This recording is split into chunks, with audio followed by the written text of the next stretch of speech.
থাকলে দেখা যাবে কোথায় লেখা আছে, কোন বইয়ের পাতায়? আমাকে দেখাবেন কেউ মেহেরবানি করে? চোখ থাকলে দেখা যায়, কান থাকলে শোনা যায়, জবান থাকলে বলা যায়, আচ্ছা কোথাও লেখা? ভাই আপনার নামটা চিল্লাম নাম, আরে আপনার চাইতে বড় সুন্দর চেহারা সুশ্রী, তো লোকটা ওরকম করছে কেন? আপনার চাইতে ভালো চেহারা, ভালো মুখ, ভালো কাপড় চোপড়, ভালো ফ্যাশন স্টাইল, তো লোকটা ওরকম করছে কেন? ভাই আপনার বাড়ি? চুপ করে আছে। আরে ভাই আপনাকে বলছে আপনার বাড়ি, পাশের লোকটা বলছে আসলে উনি কানেই শোনে। আল্লাহ দেখিয়ে দিয়েছে কান থাকলে শোনা যায় না যদি আমি আল্লাহ না শোনাই, এ জবান থাকলে বলা যায় না আমি আল্লাহ যদি না বলাই, এ চোখ দেখে না আমি আল্লাহ যদি না দেখাই। কি বলে লোক? ভাই ওনাকে আসলে কি করে চিনবে? উনি তো জন্ম অন্ধ, জন্মের থেকেই চোখে দেখে না। আল্লাহ দেখি এ হচ্ছে হকিকতে, হচ্ছে ঈমান, লা ইলাহা। চিউটি থেকে জিবরিল কেউ করে না, করেনেওয়ালা জাত আল্লাহ। আমাকে চলার জন্য যে হায়াত তন্দুরুস্তি রেখেছে এটা তার মেহেরবানি।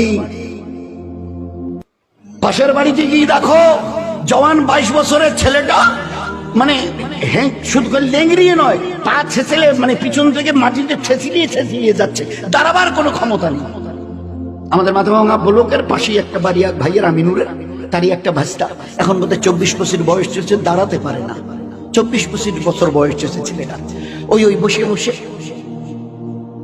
আল্লাহ তোমাকে একে দেখো আর তোমার নিজের চেহারাটাকে দেখে ভালো করে বুঝে নাও, এই আল্লাহ এ বেচারা দুটো দাঁড়াতে পারে না, 24-25 বছরের, হি ওয়াজ এ ভেরি ইয়াং। 24 বছরের বয়সের লোক তো মানে যুবক হয়, আর সে দাঁড়াতে পর্যন্ত পারে না।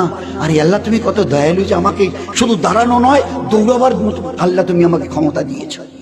তবে আল্লাহ কোন জিনিসটা সিজ করে নেবে জানা নেই। এই জন্য দোস্ত একটু হুশ করে চলিয়ে, দুনিয়া মজাক উড়াবার জায়গা নয়, হুশ করে চলিও, আমার কাছে ফিরে আসতে হবে। ওই দিন আমায় 4টা জবাব নেব, সারাটা জীবন কোন আমলে কাটিয়েছো। জওয়ানি যখন টকবক করত, ওই জওয়ান কালের পুরো হিসাব শোনাও। Second question will be there, সারা জীবনের হিসাব দাও। দ্বিতীয় কোশ্চেন, জওয়ানি যখন ছিল 15 থেকে 30-35, ওই সময়টা কি করে কাটিয়েছো? মাল কোথা থেকে এসেছে আর কোথায় লাগিয়েছো পুরো হিসাব দাও। টাকা হিসাবে নয়, পয়সা হিসাবে, পাই পয়সা কি করে এসছে। টাকার হিসাব দিলে 50 পয়সাগুলো যদি বাদ চলে যায়, ফাঁকি দিয়েছো, মদ খেয়েছো, ও হবে না, পাই